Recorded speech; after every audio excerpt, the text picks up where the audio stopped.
In this episode of CARPe Diem. Are you intimidated by technology? Zoomers represent the biggest users and purchasers of new tech products. With so many advancements, our lives are more connected than ever. Are you keeping up? CARPe Diem. Seizing the day for Canadians as we age.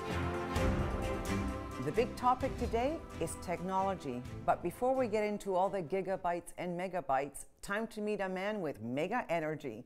71-year-old Mike Talek, or Coach, as we all know him, is this week's Zippy Zoomer.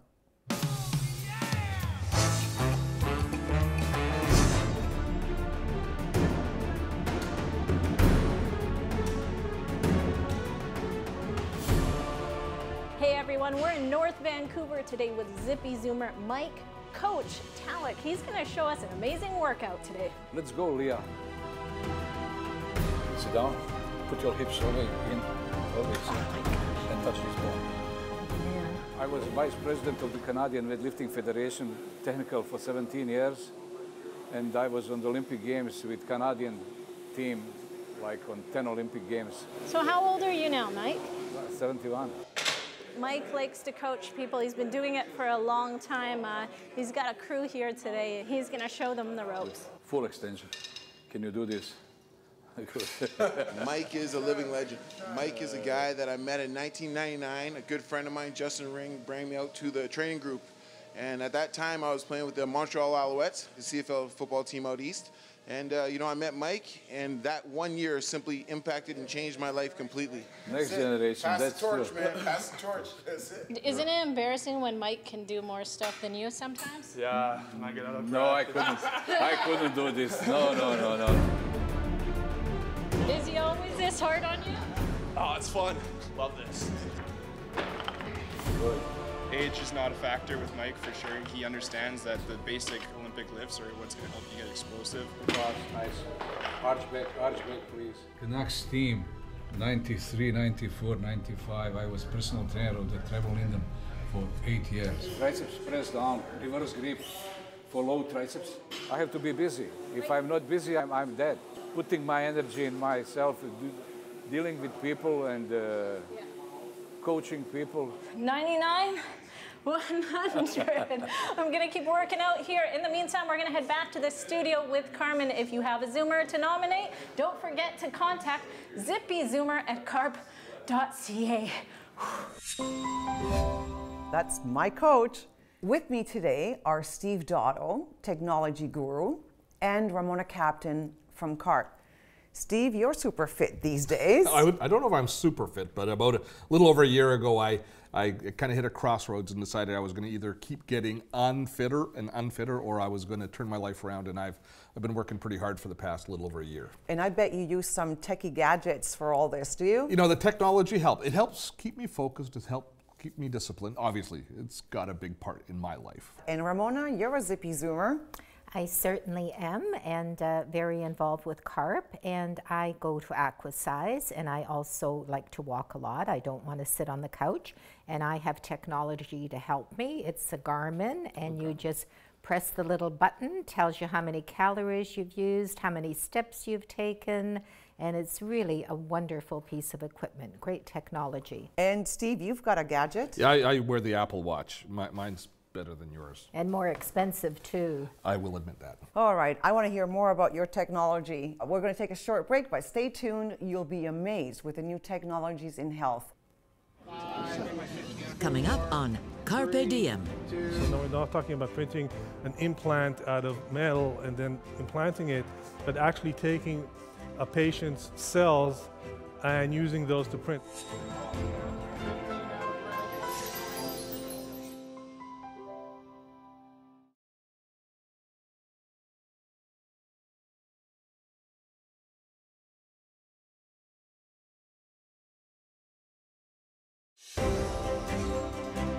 CARPe Diem. Seizing the day for Canadians as we age. In this segment, we're talking health and medicine technology, but first we're going to take a look at a clip from Moses Neimer's Idea City, where we see how 3D printing is changing and extending lives. The future It's here. So now we're not talking about printing an implant out of metal and then implanting it, but actually taking a patient's cells and using those to print. So what we've done here, this is a meniscus cartilage of the knee. We CT scanned a sheep, and then we took cells from the meniscus, cultured them, and then reprinted the new meniscus. And this is here, this is meniscus, and here's the CT scan. And we incubated this for 3 months. It becomes similar to the original, and then you can implant that back in. So we're not talking about a plastic replacement part that has wear and tear. It's not a transplant that has rejection issues. This is literally an original part. Ramona, you had a hip replacement. Could you imagine that they could have done one from your own DNA? That would have been wonderful. I wouldn't be setting off the alarms at all the airports, and yeah, it would really be fabulous. Do you really set off alarms? Sometimes, yes. I have a titanium hip. Steve, could you have imagined where all this is going? With 3D printing and all of that. I mean, the entire medical science frontier is moving just at light speed. I was reading about they're now creating custom nanobots out of DNA, designer robots to attack your specific cancer, and their cure rates are phenomenal. They're printing prosthetics, hearts. It's an amazing thing. Speaking of amazing, let's go back to Idea City for this clip. Now, normally a lung will die within 2 to 3 minutes at normal body temperature if it's not supported or cooled. Here you have a lung, which happens to be a pig lung, that was taken out of a pig and preserved and put on our device earlier this morning. And what it has is it has a pump that perfuses a nutritive solution through it that keeps the lung alive, provides nutrient, removes waste. It has a breathing machine, a ventilator, just like you have for patients in the intensive care unit, and a responsive system that can cater to the needs of the lung.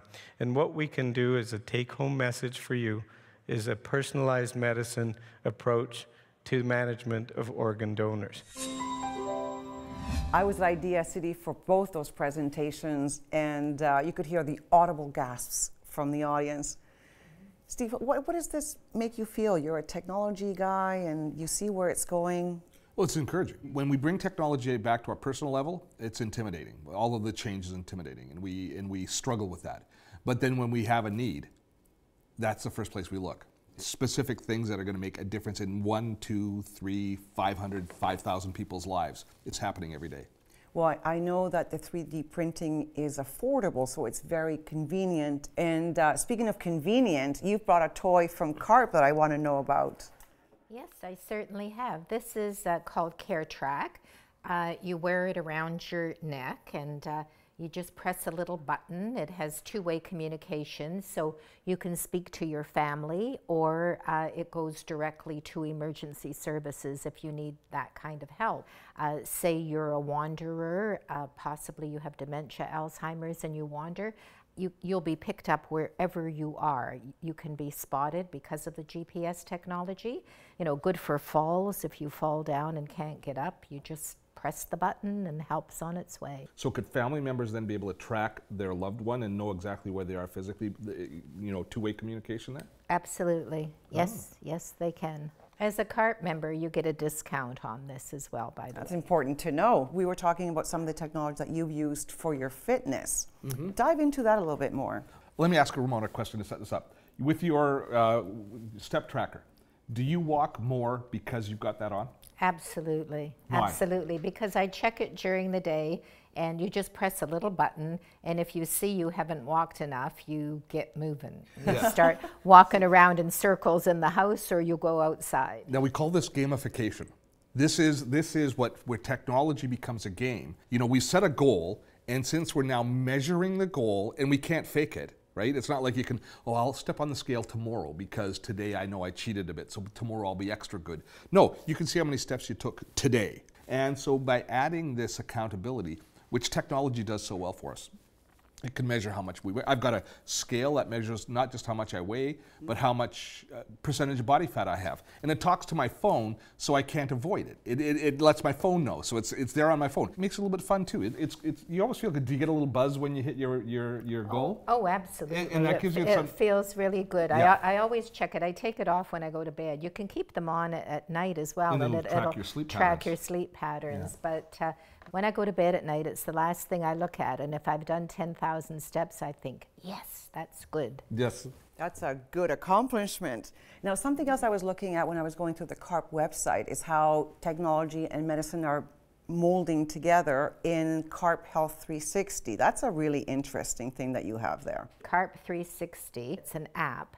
And you download and you can enter all of your medical records, all the prescriptions you take. There can be reminders for prescriptions, your doctors, all your medical records, and they are then available to your family. So say that your sister's taking care of your mother, but your sister can't make it to an appointment one day, so you go.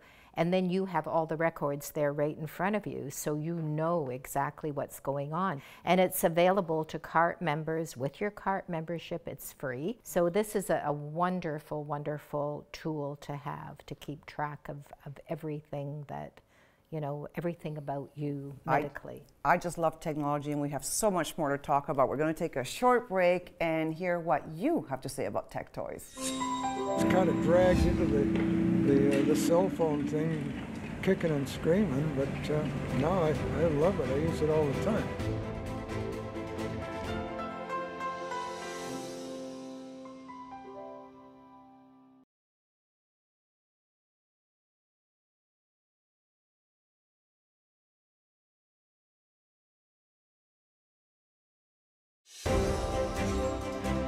CARPE Diem. Seizing the day for Canadians as we age. Welcome back. Are you intimidated or just plain confused by computers, tablets, smartphones, smart houses? Wonder how you can stay in touch but still keep it simple? Let's see a clip from 1967 where Walter Cronkite predicted what our communication devices might look like in 2001. This console provides a summary of news relayed by satellite from all over the world. Now, to get a newspaper copy for permanent reference, I just turn this button. When I've finished catching up on the news, I might check the latest weather. This same screen can give me the latest report on the stocks I might own. A telephone is this instrument here, a mock-up of a possible future telephone. This would be the mouthpiece. Now, if I want to see the people I'm talking with, I just turn the button and there they are. In the 21st century, it may be that no home will be complete without a computerized communications console.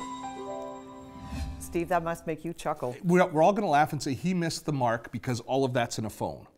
But you know what he really missed the mark? They missed the mark in those days, is they missed the fact that because of the advancements in technology and networking, the internet, is the division between our work and our personal life is gone. See, he lived in an era where you went to work, you came home, and there was this division between work and home. And you retired, and that was a separation from work for all time. We don't live in that world anymore. Our work and our home life blends together in all ways, and who really retires anymore? The internet and technology has changed the fabric of our society. It's changed the way we look at aging. It's changed the way we look at ourselves. It's changed the way we look at how we engage. That's one of the reasons I charge ahead so hard and stay current with all the technology, because that's the train that's leaving the station. And if we're not on board, then we're going to be left behind and we're going to be marginalized. Well, as Zoomers, we're not staying behind. No, sorry. And now let's see what they predicted for how technology would help us in the kitchen. Preparation of a meal in the 21st century could be almost fully automatic. Meals in this kitchen of the future are programmed. The menus given to the automatic chef by a typewriter or punched computer cards. The proper pre-packaged ingredients are conveyed from the storage area and moved into this microwave oven where they are cooked in seconds. When the meal is done, the food comes out here. When my meal's ready, instead of reaching for a stack of plates, I just punch a button and the right amount of cups and saucers are molded on the spot. That kitchen reminds me of the Jetsons. You know, he was talking about the kitchen in the future being devices and cooking. The kitchen in the future is here. It's Google Home. And it's not about cooking things more effectively or differently. Food hasn't changed. What has changed is how we access the information around it. And I've got one of these in my kitchen, and it's completely changed how I act in the kitchen and how I think and what's accessible to me in the kitchen. Let me explain what it is, just in case anybody doesn't know. This is a Google Home, which is one of a class of, they're called smart speakers. So they're internet-connected devices, and they do a great job of allowing you to play music in any room in the house.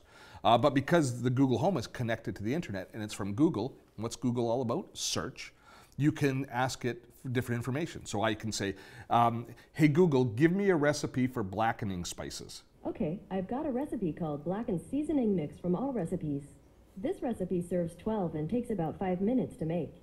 Does that sound good? Yes. Great, let's get started. Would you like to prepare the ingredients or skip to the instructions? Hey Google, stop. So it'll now walk through all of the spices that I need in order to make a blackening spice.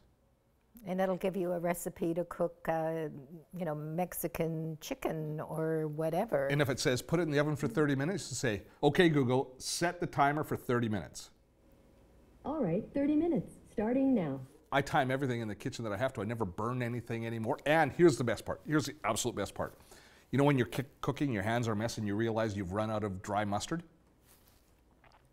Okay Google, put dry mustard on my shopping list. Okay, I've added dry mustard to your shopping list. So now, when I'm at the store, I open the Google Home app and boom, you see it happen? Right there, dry mustard just appeared.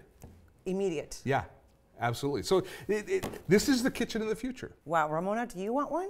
I already have one, and I use it for getting crossword answers. You use it to cheat. That's not fair. I certainly do. And Google knows that you're cheating. It plays beautiful music. You just ask it to play something and it comes right on. It's very good. I mean, it's all hands-free. You don't have to go plug anything in. It's right there. So I'm like the audience, thinking about getting toys, but maybe I'm intimidated because I don't know how to set it up. It's very easy to set up. And with the Google Home and with Amazon's Alexa or Apple's HomePod, you can also set them up in multiple rooms in your house, and they can communicate with each other, so you can have music playing in all, or you can use them as an intercom. There's lots of different ways to use them. With all technology, one of my rules is you can't learn to use technology for technology's sake. You have to have a reason to use it. So you know what the reason for you is? Music. You love music. I do. And so you get it and you set it up with Google Play Music, and then you've got the music you want, where you want, when you want, and then you discover other things to do. But it has to have one anchor reason to be in your life. I got one like this, and then it came with the smaller one that I have on my desk. So this is in the kitchen, and the smaller one is on my desk. And you know, you can broadcast from one to the other. Yes, they're wonderful. We're going to take a little break, and let's hear about what you have to say about technology at home. Everything is just about, you know, targeted marketing and selling your data. You think that you've got a smart fridge and it's private, but in fact it's radiating, and someone with a smartphone and some knowledge can play with it, and can play with your computer and your car, your heating system. So dangerous. If you can do something with your own hands, why do we need to have a whole bunch of voice command materials that'll possibly break down?